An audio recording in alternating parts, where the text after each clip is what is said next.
썰푸는 라디오 썰프라. 저희 아들은 이제 4살이 되었는데요. 1년 전 다운증후군 판정을 받았습니다. 노산이다 보니 뱃속에 있을 때 정밀검사만 3차례나 받았고 양수검사도 해봤지만 결과는 모두 정상이었습니다. 그래서 마음 편히 출산을 하였고 만 2세 때 유아 건강검진을 받고 나서야 충격적인 소식을 알게 되었던 거였죠. 임신 때부터 쭉 다니던 병원을 찾아가서 저를 담당했던 의사선생님께 하소연도 해보고 원망도 해봤지만 별 소용은 없었습니다. 처음엔 아이가 다운증후군이라는 판정이 믿기지 않아 서울에 있는 대학병원을 안 가본 곳이 없었습니다. 그러나 결과는 모두 똑같았습니다. 출산 때부터 워낙에 작게 태어난 아이인지라 서는 것도 일어나 걷는 것도 기저귀를 떼는 것도 개월수에 비해 많이 늦어서 우리 아이는 발육이나 성장 속도가 또래보다 좀 늦는구나 하고만 단순히 생각해 왔었습니다. 전혀 발달장애라는 것을 인지를 못했던 거였죠. 신랑과 가족들은 국내에서 열심히 치료해보자며 제게 용기를 주었고 저도 아이 때문에 10년 넘게 학교에서 아이들을 가르쳤던 교직 생활을 그만둘 수밖에 없었습니다. 그리고 일주일에 4번씩 어린이병원과 대학병원을 오가며 재활치료 및 언어치료 등을 병행했고 틈나는 대로 교회에 가서 열심히 기도도 했습니다. 처음엔 왜 나한테 이런 일이 생겼을까? 다른 아이들은 건강하고 멀쩡한데 왜 우리 아이만 저렇게 태어났을까? 시댁이나 우리나 이런 가족력도 없는데 도대체 왜? 라고 속으로 아이를 많이 원망도 했었고 그럴 때마다 남편하고도 많이 싸우기도 했습니다. 그런데 이제 와서 그게 무슨 소용이 있나? 어차피 내 새끼인데 내 자식 내가 돌봐야지 누굴 탓해? 싶더군요. 결국 전 마음을 고쳐먹고 아이 치료에만 집중하기로 했습니다. 대기업 과장으로 있는 신랑 역시 아이를 위해 여러 가지 정보를 수집해주고 다운증후군에 좋은 운동, 식이요법, 그리고 맘 카페를 찾아다니며 좋다는 내용까지 제게 큰 도움을 주었어요. 그러던 어느 날 신랑이 제게 조심스럽게 말하더군요. 여보, 한국에서는 우리 아이가 자라기엔 사람들의 따가운 시선이나 장애아를 바라보는 편견도 있고 부정적인 시각들도 많을 텐데 당신 견딜 수 있겠어? 내 생각엔 차라리 외국에 나가서 사는 건 어떨까? 라고 묻더군요. 저도 그런 생각을 안 해본 건 아니지만 남편이 선뜻 그렇게 물어봐 주니 나도 그러고 싶긴 해. 근데 당장 어떻게 나가? 현실적인 문제도 그렇고 라고 말했습니다. 남편은 당신이 생각이 있다면 내가 알아볼게. 내 연봉이 적은 것도 아니고 한국에서 받는 월급 60% 정도는 내가 매월 당신한테 붙여주면 애 치료받으면서 부족하게 지내진 않을 거야. 그리고 나도 조금씩 한국 생활 정리하고 회사에 혹시 주재원 신청 가능한지도 좀 알아보고 할게. 라고 말해주더군요. 그래서 저는 주재원도 괜찮겠다. 그 생각을 못했네. 그럼 당신이 한번 알아봐봐. 우리 엄마도 같이 가자고 할까? 어차피 엄마 혼자 지내는데 나랑 같이 외국 나가면 덜 외롭고 손주도 봐주고 나쁘지 않을 것 같은데. 그래, 장모님께도 한번 여쭤봐봐. 아무리 생각해봐도 한국보다는 외국이 좀 더 장애인에 대한 시선이나 환경 면에서도 지금보단 더 좋을 것 같아. 알았어, 여보. 그렇게 우린 대화를 마쳤고 한 달 후쯤 저와 친정엄마, 아이는 외국 여러 곳을 알아보다 호주로 나가기로 마음을 정했습니다. 신랑은 회사에 주재원 신청을 했고 다행히도 빠르면 6개월 뒤에 나갈 수 있다는 결제가 떨어졌습니다. 그리고 일주일에 한두 번은 아이를 친정엄마에게 맡기고 공방 취미가 있던 저는 아로마 테라피, 디퓨저나 향초 만들기, 천연 화장품 만들기, 비누 만들기 등을 틈틈이 배워서 자격증을 땄습니다. 호주에서는 이런 자격증이 있으면 돈을 조금씩 벌 수 있다고 하더라고요. 그래서 공부도 열심히 했고 친정엄마께서는 매월 임대료가 나오던 오피스텔 한 채를 처분하셔서 그 돈이면 우리 손주 2년 정도는 잘 치료할 수 있지 않겠니? 하시며 기꺼이 제게 현금을 주시기도 하셨습니다. 그러는 동안 신랑은 호주에서 저희가 살 집과 병원을 알아봐 주었고 때마침 여름 휴가와 맞물려 우리 가족은 호주에서 살게 될 집을 미리 가볼 겸 해서 멜버른으로 여행을 떠났습니다. 사진으로만 봤던 그 집은 생각보다 넓고 깨끗했습니다. 그리고 아이가 다닐 병원도 둘러봤고 한국 병원보다 시설도 편리하게 잘 돼 있고 재활센터 역시 좋은 장비들이 많이 갖추고 있었습니다. 대신 비용이 많이 비쌌지만 무엇보다 이곳은 장애인들의 취업률도 상당히 높다는 것도 알게 되었어요. 영주권만 있으면 호주에서 무리 없이 잘 살 수 있겠구나 라는 확신도 들었고요. 휴가를 마치고 저희는 결정을 내렸고 한 달 뒤 한국 생활을 모두 정리한 채 저와 친정엄마, 아이 이렇게 셋이서 먼저 호주로 떠났습니다. 당분간 신랑은 기러기 아빠로 지내면서 호주 생활비는 회사 월급에서 붙여주기로 했고 제가 가지고 있던 제 명의의 아파트 한 채를 근처 부동산에도 금매로 내놨었는데 저희가 떠나기 전까진 팔리지 않았어요.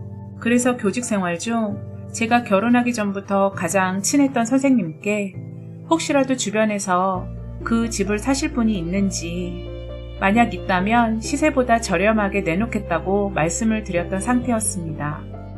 그 선생님은 결혼을 안 한 올드미스였고 제가 가장 믿을 만한 분이었기 때문에 그분께서는 알겠다고 걱정 말라고 말씀해 주셨고 신랑 역시 급한 건 아니니까 나중에 팔리는 대로 신랑이 알아서 매매 대금은 붙여주기로 했습니다. 저는 호주에 도착해서 아무래도 언어의 장벽이 있다 보니 바로 튜터를 구해 열심히 영어 공부를 했고 아이와 함께 병원 치료도 잘 다녔습니다. 처음엔 적응하기 힘들었지만 다행히 친정엄마가 곁에 계셔서 많은 위로가 되었고 외로울 새도 없었던 것 같았어요. 아이도 새로운 환경이었지만 생각보다 적응을 잘 해주었고 일단 주변으로부터 따가운 시선은 피할 수 있어서 심적으로도 많이 편안해진 것도 느낄 수 있었어요. 신랑은 하루에 2번씩 국제전화를 해주었고 기러기 아빠 생활을 하면서도 힘든 내색하지 않고 꿋꿋이 잘 견뎌주었던 것 같아요. 그런데 신랑에게 문득 연락이 왔어요. 아쉽게도 이번 주재원에서 떨어졌다는 소식을 전하더군요. 전 내심 속상했지만 그래도 내년엔 되겠지 하며 애써 신랑에게 괜찮다고 말해주었고 신랑도 내년엔 꼭 자기 차례일 거라며 걱정 말라고 전화를 끊었습니다. 그렇게 호주에 온 지 1년이 다 되어갈 무렵 모르는 번호로 계속 국제전화가 걸려왔습니다. 여보세요? 라고 받자 한국에 계신 저희 집 물건을 맡아주고 계신 부동산 여사장님이셨습니다. 사장님께서는 안부 인사를 하셨고 혹시 그 집이 팔렸는지 제게 여쭈어보시더라고요. 신랑이 바쁜지 전화를 안 받는다고 하면서요. 그래서 전 아직 팔리지 않았다고 말씀드렸고 사장님은 급하게 찾으시는 손님이 계셔서 그 집 한번 보러 가겠다고 비밀번호를 여쭤보시고 전화를 끊으셨습니다. 그런데 이틀 뒤 부동산 사장님께서 급하게 연락이 왔습니다. 그 집에 가보니 빈집이 아니었다고 말씀을 하시더군요. 제가 알려준 비밀번호는 맞지 않아서 혹시 사람이 있나 계속 벨을 눌렀더니 낯선 여자가 문을 열고 나왔다고 하더군요. 그래서 당황한 사장님은 이 집 주인 소개로 집을 보러 왔다고 말을 하니 자기가 집주인인데 무슨 소리냐고 화를 내며 문을 쾅 닫아버렸다는 겁니다. 그 얘기를 들은 저는 너무 황당해서 호수 정확하게 확인하신 거냐고 재차 물었지만 제 집이 맞았습니다. 그래서 전 부동산 사장님께 번거로우시겠지만 다시 한번 그 집에 가셔서 또 그 여자가 나오면 그 자리에서 저한테 전화를 해서 그 여자를 좀 바꿔달라고 말씀을 드렸습니다. 다행히 그 사장님과 저는 5년 넘게 알고 지낸 사이라 저희 집과 친정엄마 집까지 다 처리해 주셔서 저의 사정을 속속들이 알고 계셨기 때문에 그 정도 부탁은 충분히 들어주셨죠. 그리고 주말 저녁 부동산 사장님은 가게 문을 닫고 그 집을 찾아갔습니다. 멀리서도 불은 켜져 있었다고 하시더군요. 사장님은 벨을 연신 눌러댔고 사람이 있는데도 나와보질 않으니 현관문을 쾅쾅 쳐대니 그제서야 문을 열고 나온 사람은 여자가 아닌 남자였습니다. 사장님은 그 사람을 보는 순간 소름이 끼쳤다고 하시더군요. 그 남자는 다름 아닌 우리 남편이었습니다. 남편은 부동산 사장님 얼굴을 기억을 잘 못했지만 사장님은 오다 가다 몇 번을 마주쳐서 남편의 얼굴을 잘 기억하고 계셨거든요. 부동산 사장님은 제 남편을 뒤로 한 채 신발을 신은 채로 그 집을 들어가 보니 과관도 아니었던 모양이었습니다. 그 오래된 집의 새로 인테리어는 물론 싹 리모델링까지 해서 신혼집이나 다름없었다고 하시더군요. 그리고 더 기가 막힐 노릇은 그 다음이었습니다. 가운만 급하게 걸치고 욕실에서 나온 며칠 전에 봤던 그녀는 알고 보니 저와 친했던 그 학교 선생년이었습니다. 제가 호주로 떠난 뒤 이 두 년놈들이 집을 핑계로 서로 연락하며 만나다 눈이 제대로 맞아서 바람까지 났고 급기야 제 집에서 새살림을 차리고 미친 남편은 본 집을 놔두고 그 집을 세컨드 하우스로 그년과 자그마치 6개월이 넘게 살고 있었던 겁니다. 그 현장을 부동산 사장님이 제대로 목격하신 거고요. 이제서야 사태 파악이 된 남편은 부동산 사장님께 당장 나가라고 안 나가면 주거침입죄로 신고하겠다며 마구 현관으로 밀쳤다고 하더군요. 그러자 사장님은 그놈에게 소리 아빠 이러면 되겠어? 소리 엄마는 애 병 고친다고 호주까지 가서 온갖 고생을 다 하고 사는 것 같던데 아무리 그래도 그렇지 세상에 어떻게 딴 여자랑 살림을 차리나? 그리고 저녀는 누구야?